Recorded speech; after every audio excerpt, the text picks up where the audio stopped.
Gold smuggling ಕೇಸ್ನಲ್ಲಿ ಅಂಧರಾಗಿರುವ ನಟಿ ರನ್ಯಾ ರಾವ್ ಪ್ರಕರಣದ ತನಿಖೆ ನಡೀತಾ ಇದೆ. ಈ ತನಿಖೆ ಸಂದರ್ಭದಲ್ಲಿ ಬಹಳಷ್ಟು ಸ್ಫೋಟಕ ಮಾಹಿತಿಗಳು ಒಂದೊಂದಾಗಿ ಹೊರಗಡೆ ಬರ್ತಾ ಇದೆ. ನಾಯಕ ನಟಿಯಾಗಿ ನೋಡಿದ್ದಂಥ ರನ್ಯಾ ರಾವ್ನನ್ನ ಈಗ ಗೋಲ್ಡ್ ಸ್ಮಗ್ಲರ್ ಆಗಿ ನೋಡುವಂಥ ದುರದೃಷ್ಟ ಕರ್ನಾಟಕದ ಪಾಲಿಗೆ. ಆರೋಪಿ ನಟಿ ರನ್ಯಾ ರಾವ್ ಅವರ ಇತಿಹಾಸದ ಬಗ್ಗೆ ಕೆದಕಿದಾಗ ಹಲವು ಸ್ಫೋಟಕ ಮಾಹಿತಿ ಸಿಗ್ತಾ ಇದೆ.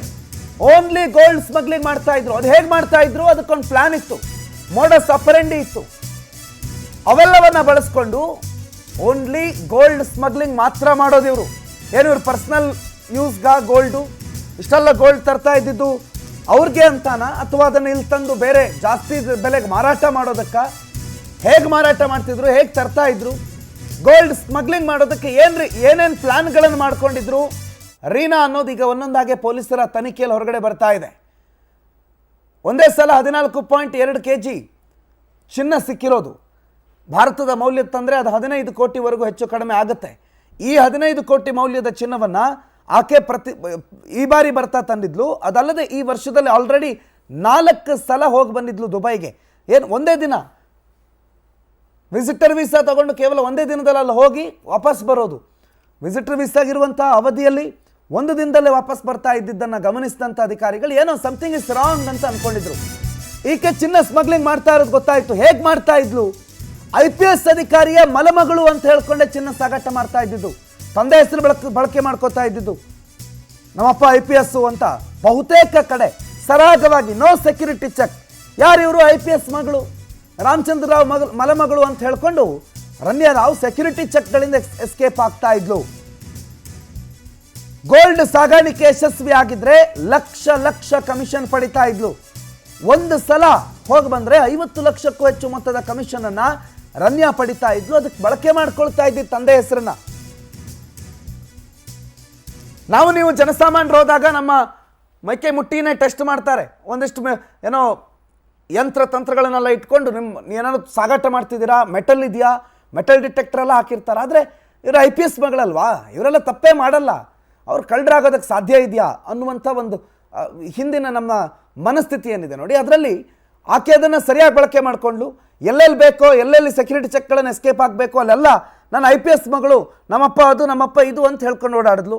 ಒಂದು ಕಾನ್ಸ್ಟೇಬಲ್ ಇವ್ರ ಜೊತೆಗೆ ಇರ್ತಾಯಿದ್ರು. ಅಯ್ಯೋ ಬಂದರು ಅಂತ ಇವ್ರನ್ನ ರಿಸೀವ್ ಮಾಡೋದಕ್ಕೆ, ಕಾರ್ ಹತ್ಸೋದಕ್ಕೆ, ಇವ್ರನ್ನ ಪಿಕ್ ಮಾಡೋದಕ್ಕೆ ಎಲ್ಲ ಕಡೆ ಇರ್ತಾಯಿದ್ರು. ಹಾಗಾಗಿ ಅದನ್ನು ದುರುಪಯೋಗ ಪಡಿಸ್ಕೊಂಡು ಅದರಲ್ಲಿ ಕೋಟಿ ಮೌಲ್ಯದ ಚಿನ್ನ ತರ್ತಾ ಇದ್ಲು. ಚಿನ್ನ ತಂದು ಅದನ್ನು ಬೇರೆಯವ್ರಿಗೆ ಮಾರ್ತಾ ಇದ್ಲು. ಅಂದರೆ ಅದನ್ನು ಬೇರೆಯವ್ರಿಗೆ ಕೊಟ್ಬಿಡೋದು. ಇವಳಿಗೆ ಬರೀ ಕಮಿಷನ್ ಮಾತ್ರ. ಎಷ್ಟು ಕಮಿಷನ್ನು? ಒಂದು ಸಲ ದುಬೈಗೆ ಹೋಗಿ ಬಂದರೆ ಇಷ್ಟಿಷ್ಟು ಚಿನ್ನ ತೊಗೊಂಬಂದರೆ 50 ಲಕ್ಷಕ್ಕೂ ಅಧಿಕ ಕಮಿಷನನ್ನು ಈಕೆ ಪಡ್ಕೊಳ್ತಾ ಇದ್ಲು. ನೆನ್ಪಿಟ್ಕೊಳ್ಳಿ, ಟೋಟಲ್ ಆಗಲ್ಲ. ಒಂದು ಸ್ಮಗ್ಲಿಂಗ್ಗೆ ಅಂದರೆ ಒಂದು ಸಲ ಹೋಗಿ ಬಂದರೆ 50 ಲಕ್ಷ. ಇನ್ನೆಷ್ಟು ಸಲ ಹೋಗಿ ಬಂದಿರಬೇಡ. ಯಾಕಂದರೆ ಅವ್ರ ಮನೆಯಲ್ಲೂ ಸಿಕ್ಕಾಪಟ್ಟೆ ಚಿನ್ನ ಸಿಕ್ಕಿದೆ, ಸಿಕ್ಕಾಪಟ್ಟೆ ಹಣ ಸಿಕ್ಕಿದೆ.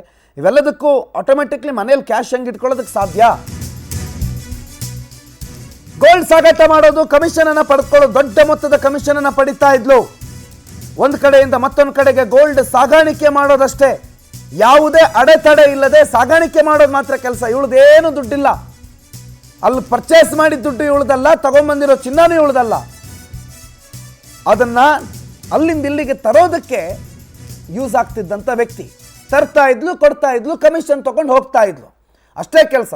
ಅದೇ ಜನಸಾಮಾನ್ಯರಾದರೆ ಸೆಕ್ಯೂರಿಟಿ ಚೆಕ್ ಹೋಗಬೇಕು, ಎಲ್ಲ ರೀತಿಯಲ್ಲಿ ಬಾಡಿ ಇನ್ಸ್ಪೆಕ್ಟ್ ಮಾಡ್ತಾರೆ.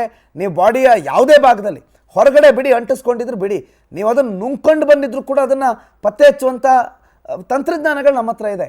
ಅದೇ ಇವಳಾದರೆ ರನ್ಯಾ ಆಗಿಬಿಟ್ರೆ ಟೆನ್ಷನ್ನೇ ಇರಲ್ಲ. IPS ಅಧಿಕಾರಿ ಮಗಳು, ಅವ್ರನ್ಯಾರು ಕೇಳಲ್ಲ, ಸೆಕ್ಯೂರಿಟಿ ಚೆಕ್ ಎಸ್ಕೇಪ್ ಆಗ್ಬೋದು. ಅವ್ರ ಜೊತೆಗೇ ಪೊಲೀಸರು ಇರೋದ್ರಿಂದ ಇನ್ಯಾವ ಪೊಲೀಸರು ಅವ್ರನ್ನ ಚೆಕ್ ಮಾಡ್ತಾರೆ ಅನ್ನುವ ಎಲ್ಲ ಮಾರ್ಗಗಳನ್ನು ಬಳಕೆ ಮಾಡಿಕೊಂಡು ಈಕೆ ಚಿನ್ನ ಸ್ಮಗಲ್ ಮಾಡಿ ಕೊಡ್ತಾ ಇದ್ಲು. ದುಡ್ಡು ಯಾರತ್ತೋ ಅಲ್ಲಿ ಯಾರೋ ಪರ್ಚೇಸ್ ಮಾಡಿ ಕೊಡ್ತಾರೆ, ಈಕೆಗೆ ಬರುತ್ತೆ ಚಿನ್ನ. ಈಕೆ ಅದನ್ನು ತಗೊಂಡು ಭಾರತಕ್ಕೆ ಬರೋದು, ಬೆಂಗಳೂರಿಗೆ ಬರೋದು. ಬೆಂಗಳೂರಲ್ಲಿ ಅವ್ರಿಗೆ ಬೈಯರ್ ಯಾರಿದ್ದಾರೆ ಅವ್ರಿಗೆ ಕೊಟ್ಬಿಡೋದು. ಅದಕ್ಕೆ ಒಂದು 50 ಲಕ್ಷ, ಒಂದಿಷ್ಟು ಇಂತಿಷ್ಟು ಅಂತ ಹೇಳಿ ಅದಕ್ಕೆ ಕಮಿಷನ್ ಪಡೆಯೋದು. ಇದೇ ರನ್ಯಾ ರಾವ್ ಮಾಡ್ತಿದ್ದಂಥ ಕೆಲಸ ಅನ್ನೋದು ತನಿಖೆ ಸಂದರ್ಭದಲ್ಲಿ ಗೊತ್ತಾಗಿದೆ. ವೀರೇಶ್ ಈ ಬಗ್ಗೆ ಹೆಚ್ಚಿನ ಮಾಹಿತಿ ಕೊಡ್ತಾರೆ. ಫೋನ್ ಸಂಪರ್ಕದಲ್ಲಿ ಜಾಯ್ನ್ ಆಗಿದ್ದಾರೆ. ವೀರೇಶ್, ರನ್ಯಾ ರಾವ್ ವಿಚಾರಣೆ ನಡೀತಾ ಇದ್ದಂತೆ ಏನೇನು ವಿಚಾರಗಳು ಹೊರಗಡೆ ಬಂದಿದೆ?